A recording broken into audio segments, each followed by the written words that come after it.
aqui é viciado em livros? Quem concorda, respira.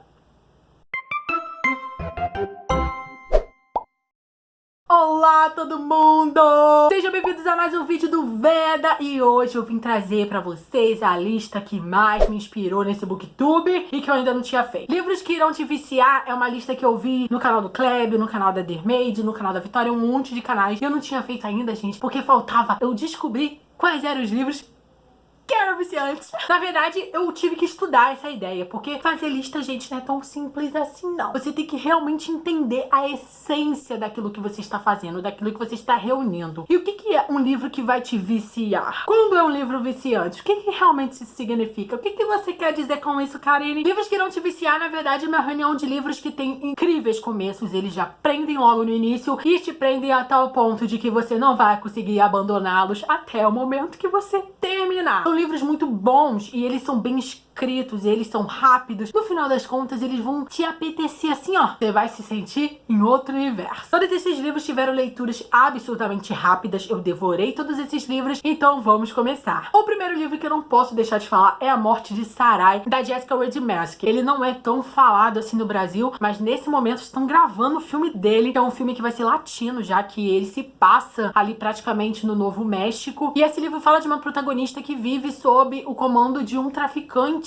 mexicano depois que a mãe dela se casou com esse cara. Só que a mãe dela não tá no livro. Eu acho que a mãe dela morreu, mas nada disso é citado. O Xavier, que é esse traficante, ele acaba, enfim, tomando controle da Sarai. A Sarai não volta para os Estados Unidos, embora seja uma americana, até que a Sarai acaba vendo escondida um cara falando em inglês, que é o Victor Faust, se eu não me engano. Esse cara, na verdade, ele é russo ou alemão, se eu não me lembro agora, só que ele mora nos Estados Unidos e trabalha como um assassino de aluguel. E aí a Sarai vê nesse Victor a chance dela de se livrar do Xavier, de voltar para os Estados Unidos e reconquistar a vida que ela tinha perdido há muitos anos atrás, antes de ir pro Novo México com a mãe. O livro começa a partir do momento em que a Sarai foge com o Victor. Esse livro é um romance adulto. E aí a gente tem a Sarai, que já tem seus 23 anos, que desde os 16 está na mão desse traficante mexicano, que vê finalmente a sua chance de recuperar sua vida com um cara que é um assassino de aluguel. E aí a gente tem um romance nessa loucura toda, onde a garota não tem uma dignidade, que a garota perdeu isso há muito tempo, que ela viveu desde os 16 numa vida, num mundo onde ela não tinha direitos, ela não tinha controle sobre o seu próprio corpo, ela não tinha controle sobre sua própria mente. Então no momento que colocam um controle na mão dela, ela não sabe o que fazer com aquilo. Então a gente vai conhecer a Sarai com o passar do livro, a menina que ela é, a garota que impediram que ela pudesse ser, aquela mulher que pode fazer tudo, que não tem medo, pra poder alcançar a liberdade que ela tanto deseja. Então é um livro viciante porque ele é um romance adulto, porque tem protagonistas adultos com problemas adultos, muita ação, tem o quesito do assassinato, mas é viciante. Outro livro viciante é A Queda dos Anjos. A Queda dos Anjos é o vício que é A Queda dos Anjos. É Deus no céu, A Queda dos Anjos na terra. Esse livro, na verdade, ele é um livro de distopia com fantasia e romance. Ele consegue passar por tudo isso. Susan Yu consegue costurar todos esses gêneros muito bem e tornar uma história verossímil, bem criativa, com momentos, sabe, bem definidos de separação de cada gênero, porque o livro começa uma distopia. A gente tá no final do mundo, o mundo foi invadido por anjos, e existe esse universo fantástico, esse elemento fantástico que é você ter um planeta invadido por anjos. E aí você tem uma jovem que é bem estilo Katniss, é uma garota que vai correr atrás de tudo que é possível pra salvar sua irmã, já que os anjos sequestraram a irmãzinha dela mais nova, que é cadeirante. E quando você vê, você tá num livro de ação com aventura, onde existem gangues que dominam as ruas à noite e a violência é um fator livre. As pessoas cometem violência com extrema liberdade, assim, tipo um Rio de Janeiro à noite, um pouquinho pior só.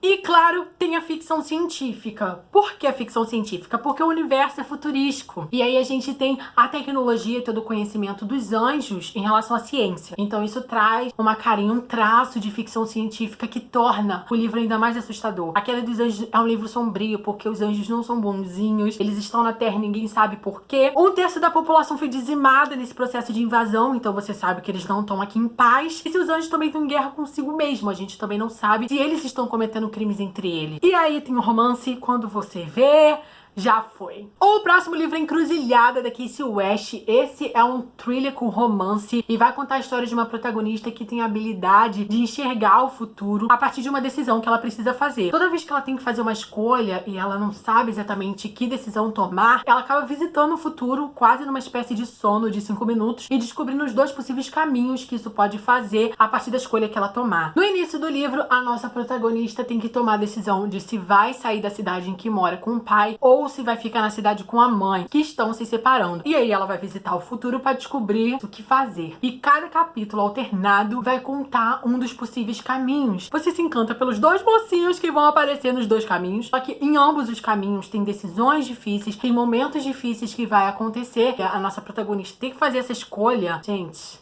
você fica perdido. Eu também vou falar de Saga Lux de novo, gente, mas é porque não adianta. É um dos livros mais viciantes que eu já li na minha vida. Pra quem amou romance sobrenatural há muito tempo, lá em 2010, e talvez sinta saudade desse universo que acabou sendo massacrado pela quantidade absurda de distopias e high fantasies que surgiu depois, eu recomendo que você leia Saga Lux, que ele, além de ser um livro que foi lançado em 2014, né, um pouco mais recente, ele também são livros que estão sendo lançados agora pela Valentina. O Último Opostos, que fecha a série, também vai ser lançado esse ano, e é um romance sobrenatural com uma protagonista diferente, ela tem atitude, eu gosto da forma como ela muda o tom do sobrenatural por conta da sua personalidade. Esse é um livro que fala de alienígenas. Isso tudo não se torna ficção científica, realmente ganha o traço do sobrenatural, porque eles são seres de luzes que chegaram na Terra há muito tempo, e isso tudo fica incrível. Existe a sociedade secreta, a nossa protagonista é uma verdadeira heroína, e eu recomendo muito a leitura de romance sobrenatural neste momento. E o último livro, extremamente viciante, que vai te viciar desesperadamente, tinha que ser um da Colleen Hoover, né, gente? A gente não podia deixar passar. E é Nunca Jamais. Eu só li o parte 1, tô esperando ansiosamente a parte 3 sair pra ler o 2 e o 3 juntos, porque, na verdade, esse é um livro único que foi lançado em 3 partes, separadamente, bonitinho. Eu não sei se a galera Record vai fazer isso também, mas o livro, na verdade, vai contar a história de um casal de namorados, na verdade, desperta sem lembrar quem eles são, inclusive sem lembrar que são namorados. Isso tudo vai ser revelado logo, né, a princípio ali pra gente entender o mínimo. Primeiro que os livros são muito curtos, eles têm cerca de 190 a 200 e poucas páginas, as 3 partes. O livro é um New Adult, escrito pela Colleen Hoover e pela Taryn Fitch, que são duas autoras que escrevem New Adult. A Taryn Fitch, ela tem um traço ainda um pouco mais de thriller, de ação e aventura nos New Adult dela, então acho que casou muito bem. A Colleen Hoover, eu acho que ela escreveu as cenas mais emocionantes, mais sentimentais da história. Cada capítulo alternado vai ser narrado pela Charlie ou pelo Silas, e aí a gente vai entender esses dois personagens se descobrindo de novo e tentando entender o que aconteceu e por que eles perderam a memória. E aí você fica bugado por conta da quantidade de plot twists que tem um livrinho de 190 páginas. Então é uma leitura pra você fazer em 2 horas garantida aí. E é apaixonante. São muito bons, confia em mim. Você vai ler muito rápido, vai te prender logo no início. Você vai ficar aí grudado nesse livro.